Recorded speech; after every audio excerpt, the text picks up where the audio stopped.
Hello po, good morning, good morning, good morning. Samahan niyo po ako, tayo mangungusina. Gagawa po tayo ng sarsyadong isda. Ayan, piprito na po natin ngayon ng isda natin at maghihiwa po tayo ng ating mga kailangan. Meron po tayo ditong itlog. Lagyan po natin ng itlog, gawin po natin sarsyado. Ayan po, nakatagilid na si Tita. Ayan, maraming po salamat sa inyong pagsama sa araw-araw kay Tita Amy. Thank you very much po. Kaya ngayon po, nangihiling na naman po si Tita Amy. Nasamahan niyo po siya. Thank you very much po. Bye-bye po. Ay, no, bye-bye no. Ayan, sama-sama lang po tayo. Ipapaalam na tuloy. Ipapaalam ka na, Tita? Hindi pa. Hindi pa po. Ayan. Ayan, samahan niyo lang po ako. Ayan. Piprito po natin ang ating ilulutong isda. Ayaw pong tumayo. Ayaw po kayong tumayo. Ayan. Baba ko lang po kayo ng konti. Ayan.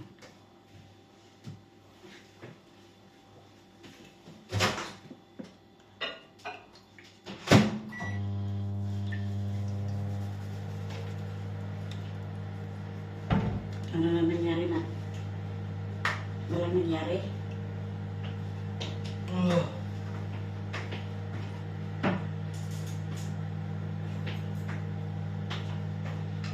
Ako na isda. Gagawin ko sarsyado. Sarsyado tayo. Sarsyado. Yan ang gagawin natin ulam ngayong araw na ito. Di po ba? Ayan. Tita, prito-prito na natin ito para maisarsyado po natin siya.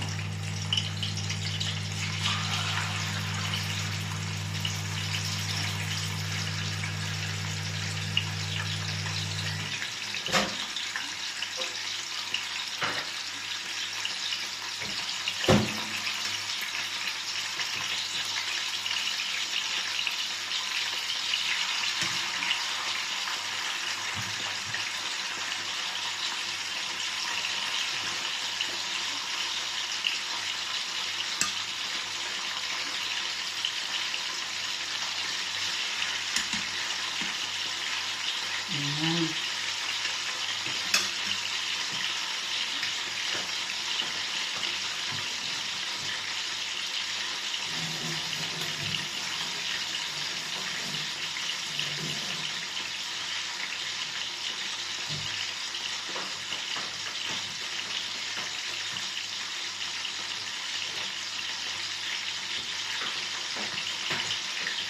Naliliwa po tayo ng sibuyas. At maglalagay po tayo ng bawang. Ayan, maghiwa po tayo ng sibuyas at bawang sa ating gagawin sa sarsyado. Ayan.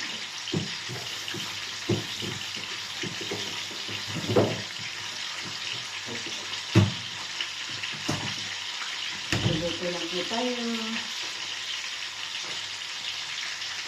Dami na pong talsik yung aking namantika yung aking telepono. Ang dami na pong talsik na mantika yung telepono po natin.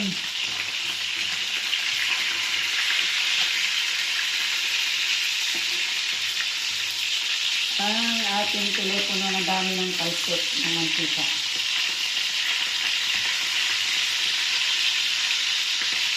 Ayan.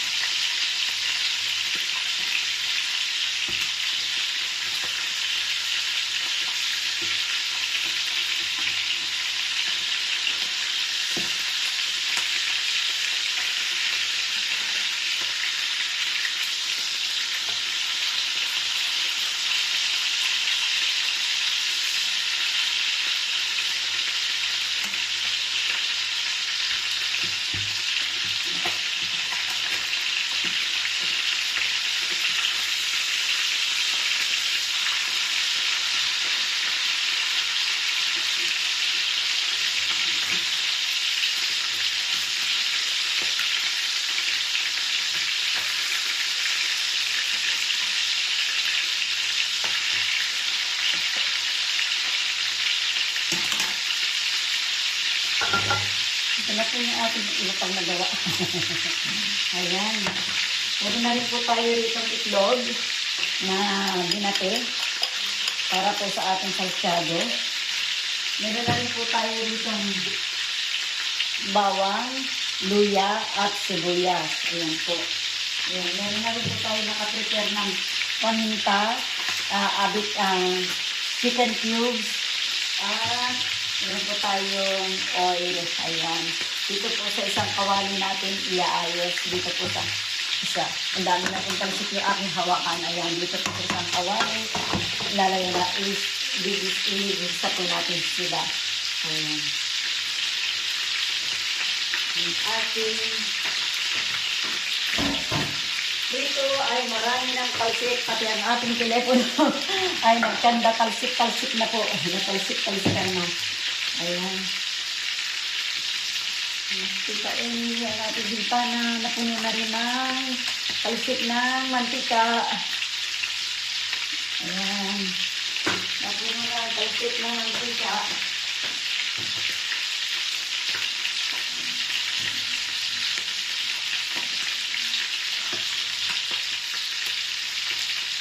Masyado pong matalsik. Masyadong matalsik. Dito walang ginawa kundi magpunas-punas. Sige lang po. Matatapos din po natin yan at magbibisa na po tayo ng bawang, sibuyas, luya at lagyan natin ng itlog. Ilalagay po natin dyan sa ating prito para maging sarsyado. Ayan. Yan po ating po. Titignan po ating prito. Ano na nangyari? Ano nangyari dito? Ayan. Nililinis ko yan. Ang anak ko. Nag-utos pa sa mama. Ayan.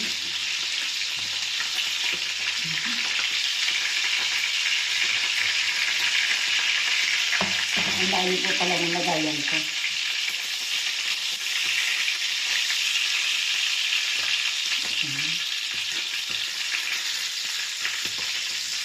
Nadikit po kasi itong kawanan nakuha ko. Sabi ng anak ko, sana sa mama ang ginamit mo. Kasi natanggal na raw po yung ilalim. Kaya madikit na raw po. Sabi niya, mama, sana hindi niya lang ginamit yung kawali. Kasi madikit na yan. Sabi ko, sige lang, nandiyan na anak ko. Sabi ko sa anak ko.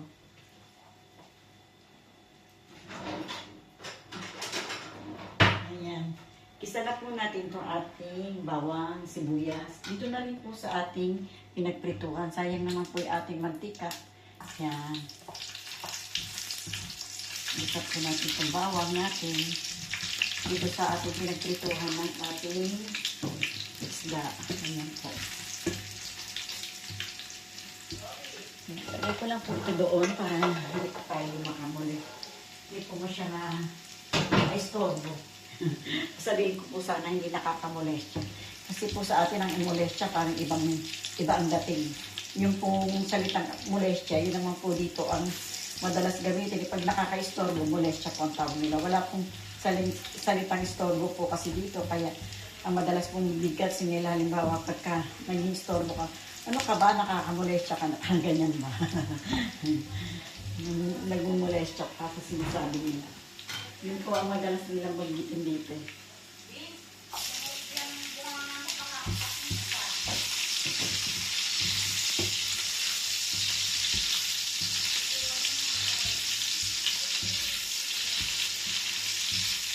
Ayan, isa na po natin ang ating luya.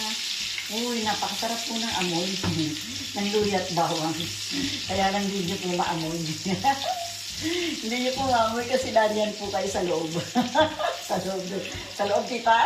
Sa loob ng telepono, tita. Ayan talaga naman, tita. Nakaba, tita. Ayan. Ayos na po. Nasa loob po kasi kayo. Nasa loob po ng telepono sila, tita. Ayan.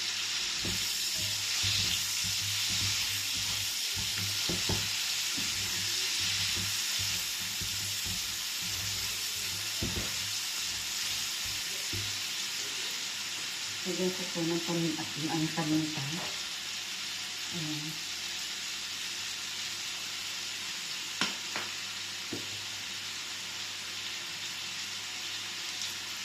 Ayan na po natin itong chicken cubes.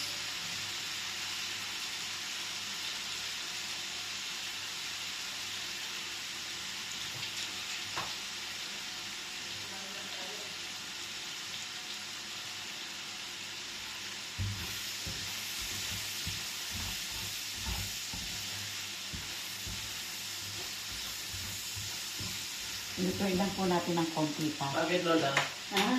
Bakit? Nawag daw mo ko. Lawak ka na naman ng papa mo anak ko. Lawak ka na naman ng papa mo anak. Ayan, papa mo talaga. Nakulit. Nakulit talaga. Inaano mo yung mga anak mo, iniloloko mo. Masusunod pag kailangan ko talaga yung mga bata, hindi nasusunod. Sasabihin nun, niloloko lang ako papa. Ha? Pero talagang kailangan ko sila, hindi nasusunod sila. Kasi lagi mo niloloko. Ay, nako.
Hinaan ko lang po siya ng konti.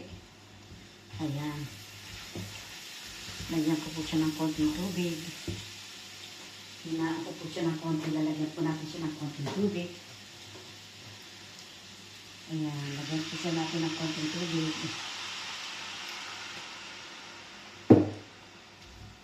Para po mailagay natin yung ating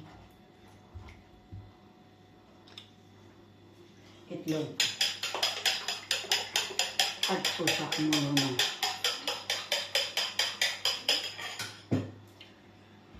Tikpan ko lang po kung okay po yung sabaw. Yung lasa.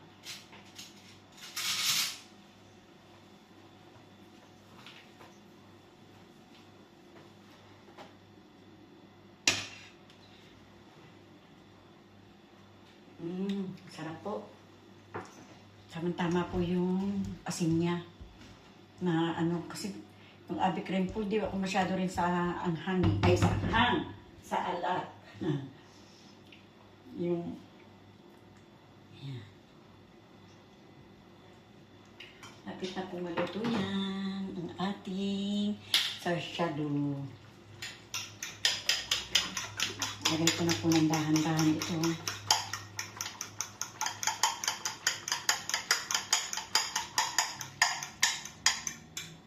Ayan. Yan na tita. Sarap na.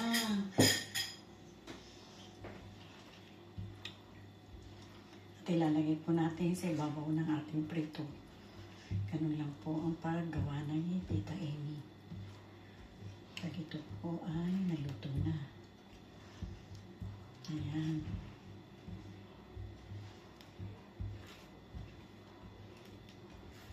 Ayan po.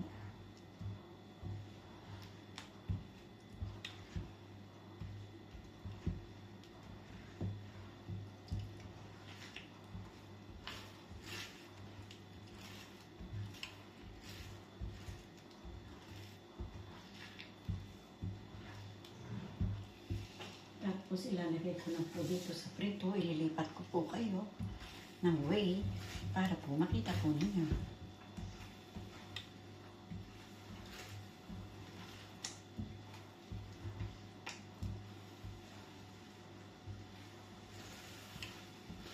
Ayun, nag-dry siya. Ang ating sarsyado. Hindi ko na po nilagyan ng kamatis. Lalagyan ko po sana ng carrots. Sasabihin ko po sana sa naol. Lagyan ko po sana ng carrots. Kaya lang po si Kuya Ador, lagi nagre-reklamo. Dahil gusto ko po sa carrots, medyo malutong-lutong ng konti, ayaw po. Ayaw ko rin naman po ng malata.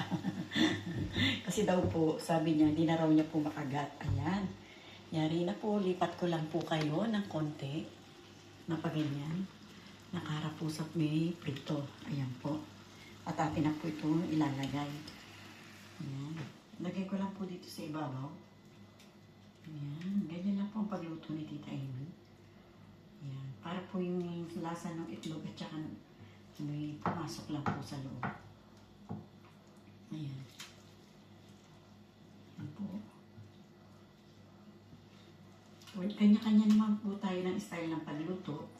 Yung iba po nilalagay na po sa ibabaw yung prito. Sa ibabaw nitong pinaggisahan ng itlog at saka ng sibuyas, nilalagay po dito sa loob. Yung pang ibang style ganun. Sa akin po ay ganito. Ayan.